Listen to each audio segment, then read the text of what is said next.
Your favorite shopping destination, Value Zone Hypermart. ఇప్పుడు మన అమీర్పేట్లో pillar number 1081 వద్ద.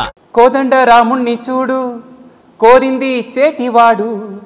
ఆ సుందరాంగుణ్ణి చూడు, మా తల్లి సీతమ్మ జోడు. అందాలన్నీ చూడ కళ్ళు చాలకుంటే నా మనసుతో చూడు. చూడయ్యో ఆ రూపం అపురూపం, నిలపాలో ఈ గుండె లోపల.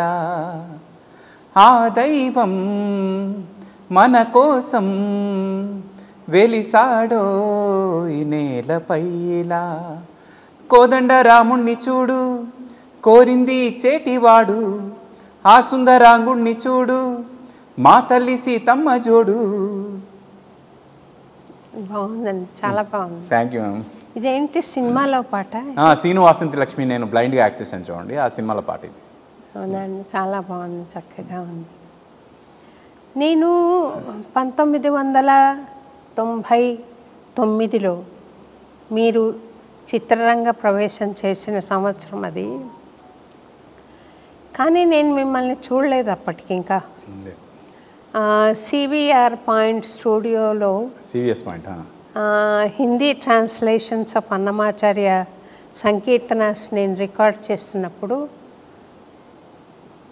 హరినామామృత్ తుఝే మిలా హై और चाहिए बोल तुझे क्या అని పాట ఉంటే మీరు ఫీమేల్ వాయిస్ పెట్టి और चाहिए बोल तुझे क्या అనే మాట మీరు పాడుతూ ఉండటం నాకు రకంగా సంతోషం అనిపించింది. రమణని అడిగాను, ఎవరు అబ్బాయి నన్ను వెక్కిరిస్తున్నారా అని అడిగాను. కాదమ్మా, ఆయన ఇష్టపడి పాడుతున్నారు అని అన్నాడు.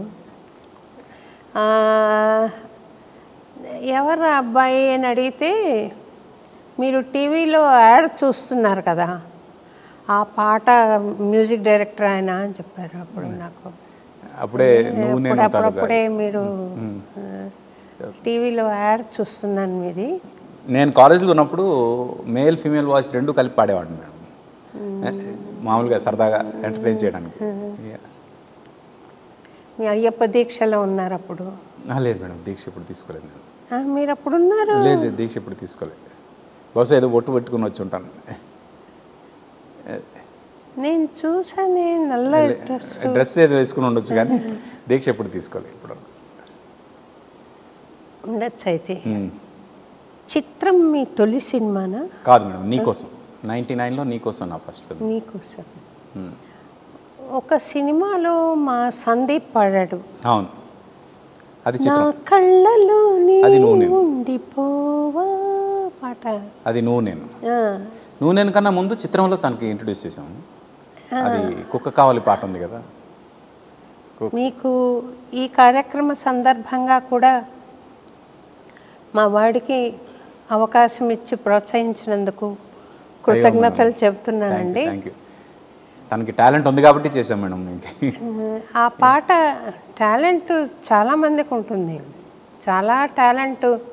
ఈ రోజుల్లో చెప్పలేనంత టాలెంట్ వస్తుంది. అవకాశం రావడం ముఖ్యం.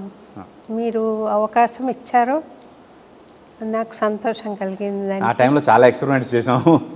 డెఫినెట్గా తను చాలా న్యాయం చేసాడు ఆ పాట. ఇప్పటికీ అందరి గుండెల్లో ఉంది అంటే కారణం తను అంత బాగా పాడటమే అని నా ఉద్దేశం. సందీప్, ఆ పాటను నేనేం చేస్తానంటే అబ్బాయిని వెంకటేశ్వర అర్పణంగా పాడు అని చెప్పి అడుగుతుంటాను. నా కళ్ళల్లో నీ ఉండిపోవా అని, నా గుండెలో దాగుండిపోవా, అంతేగా దేవుడు. అంటే ఆ భావం భగవంతుడికి అర్పితం చేస్తే భక్తి పాట, సాటి మనిషికి పాడితే అది ప్రేమ పాట. అంతే తేడా అనుకుంటున్నాను. మీరు భగవద్గీత రికార్డ్ చేశారని విన్నాను నేను. అందులో శ్లోకాలు లేవు మేడం, ఓన్లీ తాత్పర్యం చెప్పారు కదా. అంటే శ్లోకాలు ఉంటే యూత్ వినే ఓపిక లేదు మేడం. ఇప్పుడు అంతా స్వైపింగ్ యోగం కదా, శ్లోకం రాగానే స్వైప్ చేసేస్తారు. నాకేంటంటే ఫస్ట్ మన యూత్కి భగవద్గీత ఏంటో తెలియాలి అనే ఉద్దేశంతో ఫస్ట్ తాత్పర్యం తెలిసిన తర్వాత ఇంకా అక్కడ నుంచి వాళ్ళకి నిజంగా ఇంట్రెస్ట్ పెరిగితే శ్లోకాలతో పాటు వినడానికి ఇష్టపడతారు. ఫస్ట్ తాత్పర్యం తెలియాలి, భగవద్గీత ఏంటో తెలియాలి, మన సనాతనం మూలం కదా అది. అందుకు చేశాను. థ్యాంక్ఫుల్లీ ఈరోజు 5.5 మిలియన్ వ్యూస్ ఉన్నాయి అండ్ 82% యూత్ వింటున్నారు. నేను యూత్ టార్గెట్ చేశాను, 82% యూత్ వింటున్నారు. చాలా సంతోషం అండి. యూత్ని అలా అట్రాక్ట్ చేయగలగడం చాలా గొప్ప విశేషం. అవును. అంటే నేను ఒక శ్లోకం అడిగితే మీ దృక్పథం దాని గురించి చెప్పగలరా, లేకపోతే అది ఇర్రెలవెంట్ శ్లోకాస్ మీరు ఒక థీమ్ లాగా మాట్లాడారా? అంటే నేనేం చేశాను అంటే మేడం, 700 శ్లోకాలు వాళ్ళిద్దరు కన్వర్జేషన్ కానీ మిగతా సంజయుడు కానీ ఇవన్నీ కలిపి యాజ్ ఇట్ ఈజ్ ప్రతి శ్లోకం తాలూకా తాత్పర్యం ఏంటి అని ఒక మిషన్ స్వామి ముకుందానంద అని వాళ్ళ వెబ్సైట్లో చాలా మంచి ట్రాన్స్లేషన్ ఉంది. ఆ ట్రాన్స్లేషన్ మాత్రమే తీసుకున్నాను. అంటే సేమ్ కురుక్షేత్రంలో యుద్ధభూమిలోని అర్జునుడు కృష్ణుడు సంస్కృతంలో కాకుండా తెలుగులో మాట్లాడితే ఏం జరిగి ఉంటుంది అనేదే నేను తెలుగులో ప్రజెంట్ చేశాను. శ్లోకం తాత్పర్యం అలా కాకుండా ఓన్లీ తాత్పర్యం మాత్రమే చేశాను. దానికి కారణం 2 మేడం. ఒకటి ఏంటంటే ఎమోషనల్ కంటిన్యూటీ. ఇప్పుడు శ్లోకం ఒక ట్యూన్లో పాడతాం, దాని తాత్పర్యం మామూలుగా చెప్తాం, కానీ మళ్ళీ శ్లోకం చెప్పినప్పుడు మళ్ళీ ట్యూన్కి వస్తుంది, మళ్ళీ తాత్పర్యం ఒక దీనిలో చెప్తాం. అప్పుడు ఏంటంటే శ్లోకానికి మధ్యలో ఉన్న ఆ తాత్పర్యం ఏదైతే ఉందో దాని ఎమోషనల్ కంటిన్యూటీ మిస్ అవుతుందని నా ఫీలింగ్. మొత్తం అంత తాత్పర్యం చెప్తే ఎమోషన్ పర్ఫెక్ట్గా ఇదవుతుంది, కంటిన్యూస్గా వస్తుంది. అదొకటి. రెండోది తాత్పర్యం మాత్రమే చెప్పాను మేడం. ఎక్కడ కూడా నేను ఎక్స్టెండ్ చేసి దీని అర్థం ఇది, దీనికి ఇలా అర్థం చేసుకోండి, ఇలా అన్వయించుకోండి అనేది చెప్పలేదు. ఎందుకంటే భగవద్గీతలోని గొప్పతనం ఏంటంటే మన లైఫ్ స్టైల్కి తగ్గట్టుగా మనం అన్వయించుకోవచ్చు. ఇప్పుడు మీ లైఫ్ స్టైల్కి తగ్గట్టుగా మీరు అన్వయించుకుంటారు, నా లైఫ్ స్టైల్కి తగ్గట్టుగా నేను అన్వయించుకుంటాను, వాళ్ళ లైఫ్ స్టైల్ తగ్గట్టు వాళ్ళు అన్వయించుకుంటారు. అందుకు ఎవరిని అంటే అది విన్నాక వాళ్ళకి అది హెల్ప్ అయ్యేలాగా వాళ్ళు అన్వయించుకుంటే అది కరెక్ట్ అని నా ఫీలింగ్. నాకు అర్థమైంది ఇలా కాబట్టి మీరు కూడా ఇదే అర్థం చేసుకోండి అన్న తప్పని నా ఫీలింగ్.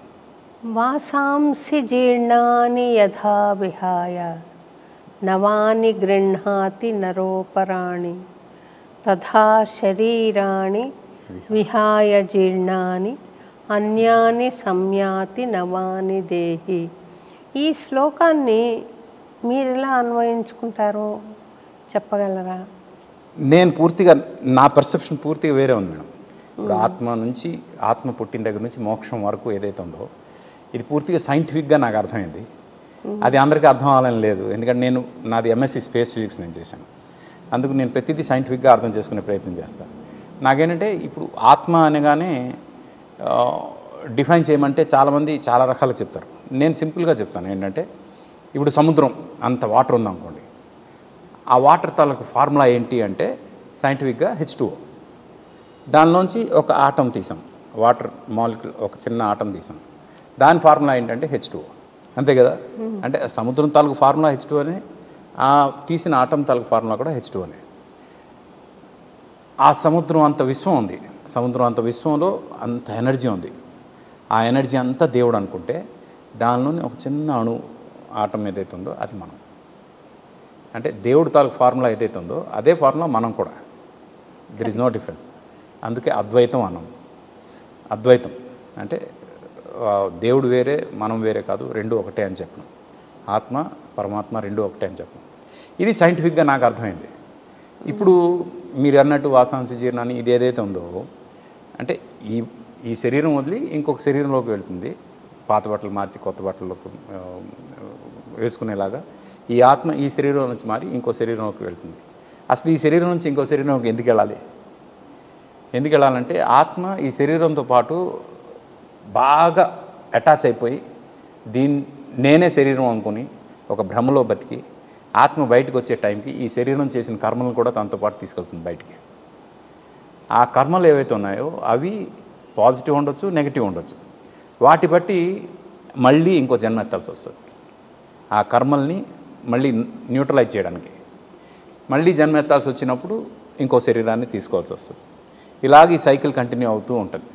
మరి ఎప్పటికి ఇది ఎండ్ అవుతుంది అంటే ఎప్పుడైతే పూర్తిగా న్యూట్రలైజ్ అయిపోతుందో, ఈ ఆత్మ చేసే పనుల్లో పాజిటివ్ నెగటివ్ అనే ఏమీ లేకుండా ఒక పూర్తిగా న్యూట్రల్ దీనిలో వస్తుందో అప్పుడు దానికి మోక్షం వస్తుంది.